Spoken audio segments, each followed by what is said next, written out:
now that we're in the market in general, there's really undeniable evidence of the beginnings of a recovery, whether it's hotel occupancy increasing 7.64% per week in the weeks between early April and then Memorial Day spike, or TSA traffic as a percentage of the same period in 19 growing on average 23.14% per week since early April. We're in a recovery, and through that in our conversations, there's been a noticeable shift in focus for a lot of owners, single asset in portfolio, to target property level break evens. And it's become a reality. It's become a focal point. And with that, there's a lot of thought and consideration maybe hadn't happened in the past to how to mitigate carrying costs or find a bottom line.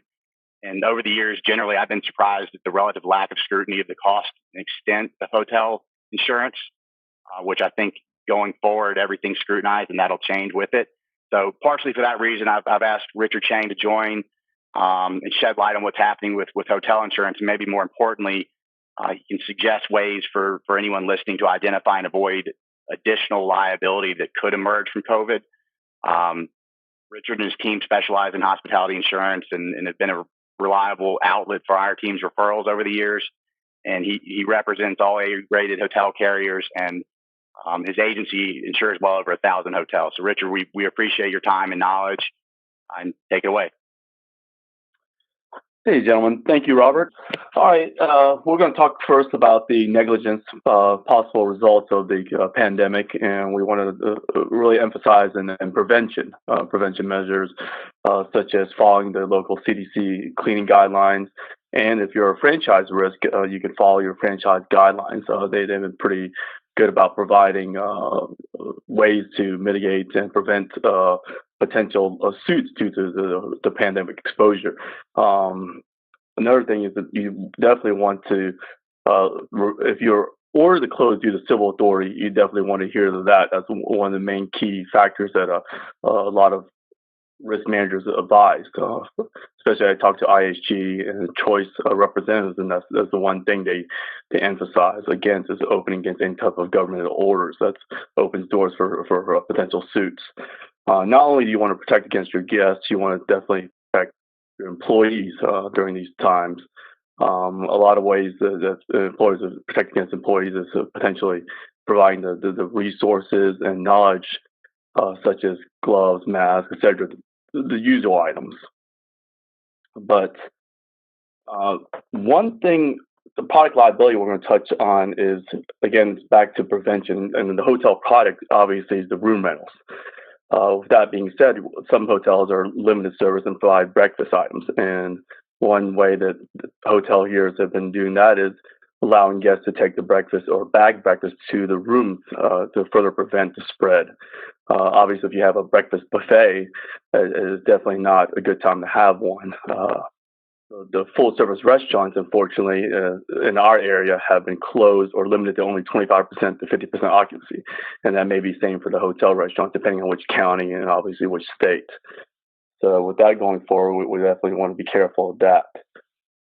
Discrimination, we're going to touch on that briefly, is the likelihood hoteliers have been asking me questions about how do we refuse service that we think guests that have it, or how do we go approach this. And one thing that protects the hoteliers going forward is the right to protect and their employees and the livelihood of others.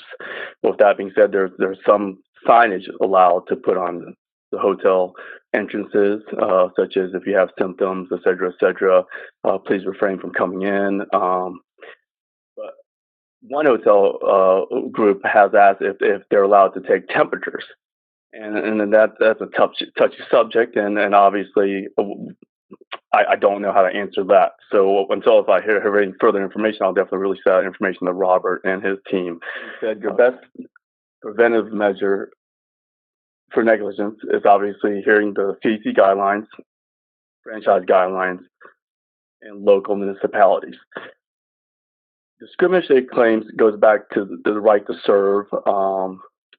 Such as, you have the right to refuse service to protect others, but you don't want to discriminate in terms of race, creed, color, etc. And one product that they do have is employment practice liability with third-party coverage endorsement, and that third-party coverage endorsement is crucial.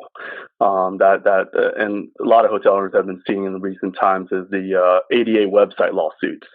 That has been rampant. Attorneys out there and testers looking at hotel owners' websites, picking them apart for potential ADA suits.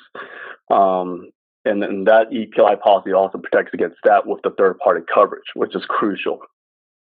But the third-party coverage also protects against employee lawsuits with the furloughs, the layoffs, and the less need for labor. That EPI product is essential for that as well in terms of employees suing for wrongful terminations, retaliation claims, fraudulent discrimination claims, etc. Let's touch a little bit now on the insurance cycle. With the timing of the pandemic and the insurance cycle, it's very unfortunate right now. We're entering what seems to be a hard market for commercial insurance, and it's more so for coastal risk. Properties in Florida, Louisiana, coastal Texas, coastal Alabama, et cetera, et cetera. We're seeing a lot of tightening, and there's a lot of carriers also holding moratoriums, binding restrictions on new submissions, not essentially new properties, new hotels, but new submissions to that particular carrier or company. And the reason why they're trying to prevent these business income lawsuits and business income claims going against their current policies or potential new policies. And I'll go a little bit more in depth on that on the potential legislation slide. Weather projections from National Weather Service and hurricane centers, there unfortunately is going to be a fairly active year this year. So what's going to happen is we're going to have to find more markets. Possibly, if you're not used to using E&S carriers, excess and surplus line carriers, and you're traditionally using admitted carriers, you may have to search those E&S carriers, surplus line carriers. And there's nothing wrong with using surplus line carriers as long as they're still A-rated by AM Best, which is a third-party rating company. And that A rating is essential because a lot of lenders and, again, franchise companies require that rating to use that particular company. There are a few carriers hoping to enter the market once the pandemic ceases, and that will open up more competition and therefore hopefully will drive the rates down.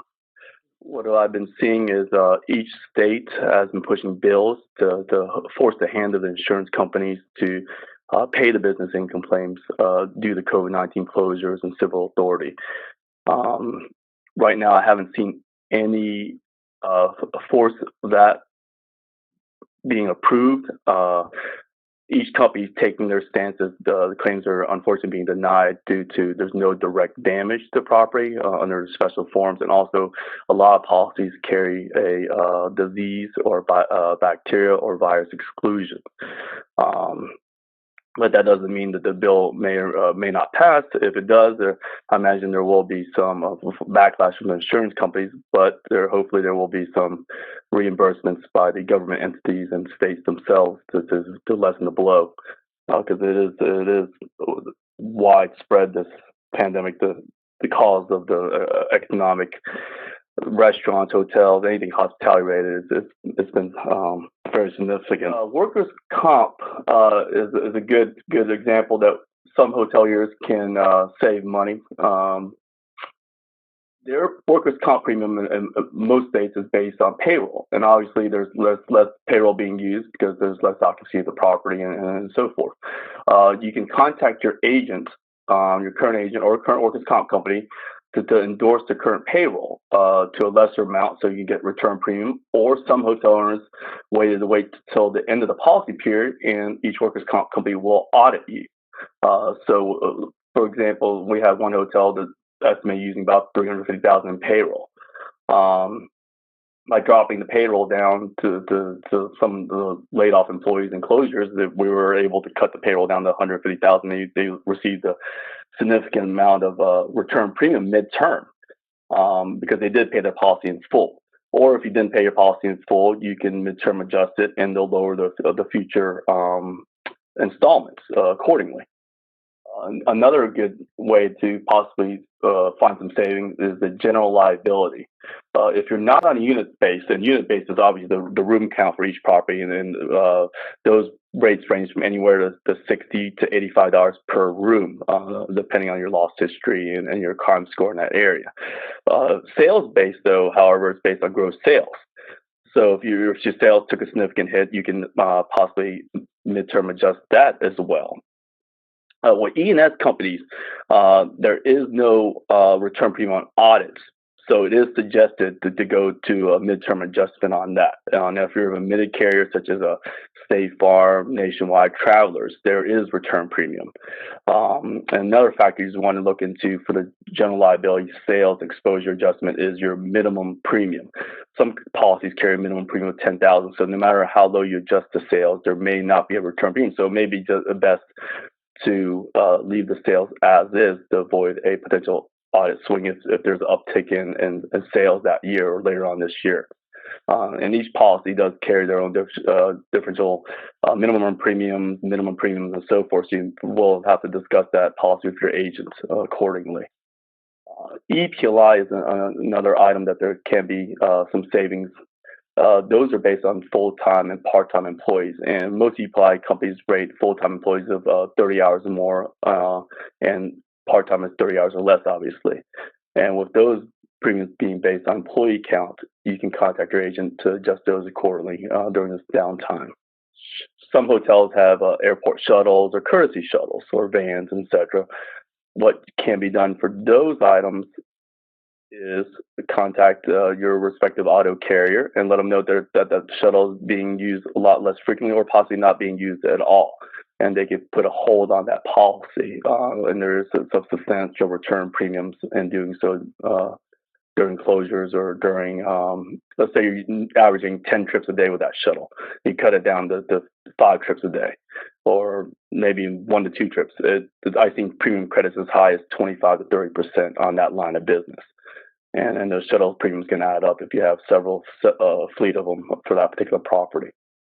One thing that I did not put on my slide is with the hardening of the market, there are ways to save with increases, and I don't recommend it, but with a hardening market, the only way to combat that is obviously more retention, more deductibles, self-insurance on certain items. We're able to get Florida wind deductibles are percentage deductibles. So, for example, they range from any 1% all the way to 5% and so forth. Some of my 1% properties are going to 2 to 3% to counteract some of the rate increases. And the AOP deductibles, all other perils. And most inland states have what's called all other perils deductible, and they may not even have a wind percentage deductible. All that's inclusive with the all other perils deductible. And those deductibles range anywhere from $1,000 to all the way up to $10,000. And all other perils normally stands for fire, lightning, theft, collision, collapse, things of that nature. And if you, for example, we had one property jumped from a $2,500 deductible to $5,000 deductible, we were able to get a 10% premium credit on that particular risk. A few other things that clients have been mindful of is insurance limits. To make sure their limits are adequate, or possibly they're overinsured. Let's say their FF&E cost is $500,000, and there's some policies carry what's a auto inflation endorsement, which is they adjust the limits 2% or 4% annually. And you've been on the same carrier policy for the last 10 years, and that 2%, 4% added up, and it ballooned up your rate, which may not reflect what's currently on the property or exposed. One example is sign coverage. Some policies carry automated limits for sign coverage. So the limit may be automatically included at $25,000, but you have a separate scheduled sign item, so you're essentially having duplicate coverage. Or canopies, for example, some insureds will line item out canopies, thinking it's not covered if it's permanently or attached or fixed to the hotel, such as a carport or that area where the lobby entrance is. It is part of the building, so there is no need for a separate coverage on that line item. With the deductibles in mind, you got to be mindful of the lender requirements. Some lenders may not allow you to go for a higher deductible, but prior to changes, you may want to consult with your lender or your. Thanks, Richard. And a lot of what they're seeing on the screen now, I mean, it's relevant, but maybe never been given a lot of thought by most of the people on the line. Just truly a sign of unprecedented times. If there's a way to save money based on the what's happened in the last 3 months, every dollar is more valuable than it used to be. So it's good information. I'm going to leave this up for a second, and then we'll go to the next slide, and I'll have everybody's contact information. So thank you for your insight there. And again, you got a lot of people on the line who are thinking of things and reviewing items that they've never done before. So it's good information. We appreciate it. So in general, thank you all for listening in. We'll have a recording of this that we will circulate. If you have any questions or want some introductions, or just you can reach out to me or directly to any of the speakers today. And as I said in the beginning, thank you for your time, and good luck with everything, and have a great weekend. Thanks.